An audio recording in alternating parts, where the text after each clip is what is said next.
Welcome back. You're listening to CHRW 94.9 FM. I'm Robert Vaughn, and I'm joined with Robert Metz, and we're talking about assisted suicide.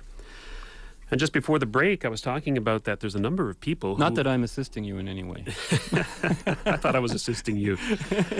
A number of people who object vehemently to assisted suicide, or the new bill that's before the House of Commons, Bill C-384.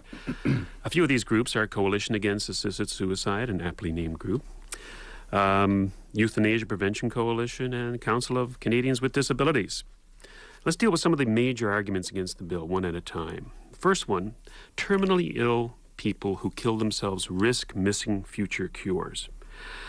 I guess if I was to be too flippant about it, I could say that they are arguing that a patient who is in so much pain and distress that they want to die, they should hang around and endure how many more days or months? Who's making that? I can't honestly say I've heard that. That one, I think, is from the Coalition Against Assisted Suicide.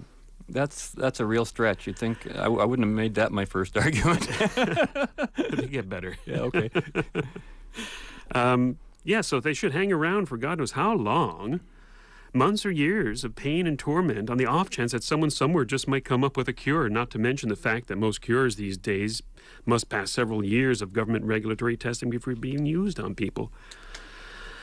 But then again, a less flippant response, to be fair. The Bill 384 does mention that the person's consent has to be free and informed, and an informed would have to include the knowledge of any present or pending cure. So that information is there. Another argument against the bill would... well, that's interesting. I'm surprised that they even cover that, and that's a reasonable way to cover that, you know? Yeah. If there is a pending, known invention or possible cure, then that could muddy the waters a bit, couldn't it? It all has to do with being informed and informed consent, and I think that should be part of it. It's a reasonable bill in my estimation. But Alan Ho of the Coalition Against Suicide goes on and says that life is given by God, and no one has the right to terminate other people's lives. This, I think, is an underlying philosophy behind many of the arguments against assisted suicide, religious beliefs. It offends God. According to this argument, we don't have a right to our life. It belongs to God. Now, Alan Ho is entitled to his opinion, but the thing I think that a lot of people would say is that that's your God. It's not necessarily mine. My body may not belong to your God. It belongs to me. So we pass laws, luckily, not based on what are God's commandments, but what involves individual rights. We don't steal not because it's part of the Ten Commandments. We don't steal because it violates the right to property. It's funny, I happen to have two letters to the editor that contrast the very idea you just talked about. One of them says suicide can be rational, and that's written by a person, Jamie Harris here of London, who says, according to many prevention advocates, suicide is the ultimate expression of treatable depression. But he argues that the hypocrisy of concerned suicide prevention efforts translates itself finally into involuntary confinement and the semi-voluntary acceptance of sometimes egregious therapeutic modalities, I like how he's putting that, by any who dare to exhibit, sincere suicidal intent. And he argues that, basically that, and he says, although it may be construed as the ultimate act of selfishness, it should also remain the ultimate right within an individual's domain over self. Whereas on the other hand, we have Maria Avery here in an article making the religious argument, and it's headed up The Value of Suffering.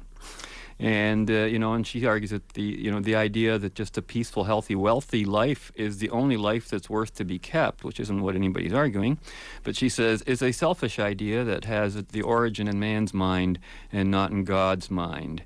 And she says the value of suffering in God's sight is what we should be, doing more of. And I think that speaks to a lot of the weakness of the whole religious approach. I think so, too, yeah. But that's actually, the first one was actually quite a good argument. Yes. Yeah. Another one is that all kinds of pain can be relieved by painkillers and other medical treatments, which of course is not entirely true. In many cases, patients get used to painkillers, and the dosage has to increase to the point where they're almost killing them. That the point where it kills the pain is where it's going to kill the patient. Yes. So that's not an argument. The bill is restricted. Here's another argument. The bill is restricted Canadian citizens and could make Canada a destination for suicide tourists and suicide clinics. I'm sorry, I have to be flippant about this one as well. Yeah. My response to that is, so what? As long as they don't want us to pay for it, I say that that's a great idea. It would demonstrate to the world that Canada is a free country that respects people's right to their life, and that we understand that this also means that they can terminate their own life on their own terms. And isn't that an issue already? Aren't people already going to other countries for, to have assisted suicides, in Europe particularly? Well, in Europe, actually, there's a number of states in Europe that allow physician-assisted suicide, yeah. As a matter of fact, I think there's actually a state in the United States, Oregon. There's another example of what could happen if you have extradition treaties between countries who have different laws, and their citizens go to another law to do something that's illegal in their own country. And can those countries come after us, like they're doing with Mark Emery and that kind of thing, I see that happening in an issue like this. Well, I think easily. The penalty against assisted suicide should be death. For the patient. We're not talking about that. But anyway, so just a few final comments on the topic, I guess. The bill recognizes our right to our life. And I think that this is one of the few instances of legislation I can think of in this country that dares to delve into the often quoted but little understood right that every one of us has, and that is our right to our life. What many people often don't realize is that a right to something also means a right not to have that thing. For example, the right to free speech also means that... I think that's the key. If you can't say no, it doesn't... Where's the right? Where's the right? Yeah, that's why I don't believe we have a right to health care and education, because you can't say no to the system that they force you to be in. Exactly. Your right to free speech means that we have the right to keep quiet, doesn't it? Freedom of association means that we also have the freedom not to associate. Freedom of expression. We don't have to express ourselves. Likewise, our right to our life means that we also have a right to die, and to die with dignity. Nathaniel Branden, I think you're familiar with him, Ayn Rand's one-time intellectual here, wrote... Not anymore. No, not anymore. It's Leonard Peikoff now, yeah. It is in the name of the life proper to man that a rational person may be willing to die, not as a treason to his life, but as the only act of loyalty possible to him.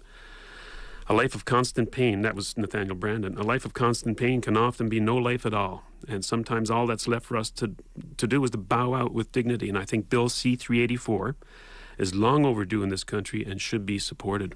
What do you think, Bob? I agree. I've always, but, I also share, I think everybody, feeling-wise, may feel two ways about it. It's great to talk about the right to life, but when you're involving other people in an assisted suicide, the issues of trust become incredibly paramount. And of course, everybody's concerned about, the rich philanthropist getting old. Somebody wants to get his fortune early. He can get some crooked doctors to sign this and that, and all of a sudden the guy signed his papers for euthanasia and he didn't know anything about it. This bill covers all of those objections. They're talking about informed consent, witnesses who have absolutely nothing to do with the death of the doctor or death of the patient, another doctor involved. I'm playing devil's advocate here a bit, but every system generally starts off okay, and then when it gets running for years and years, lethargy and various, they're just not as careful as before. It's interesting, Barbara Kay, who was on from the National Post, she was on the show just 2 weeks ago, and on another subject, but she had this article about euthanasia in the Post. What's the date on here? September 23rd. And basically, it's a memo to my children, she says, and to get to the point, she's going, "My dear family, I do not want to be bumped off. I can't state the case more unequivocally than that. I don't care if I'm a burden to you. You were once for me. That's how life works. I don't care how long it takes for me to die. I don't care how inconvenient it is to the medical system. I don't care how selfless an example other parents are setting and graciously exiting the world for their dependents' sake before nature intended," which is exactly the scenario that was given in that Star Trek.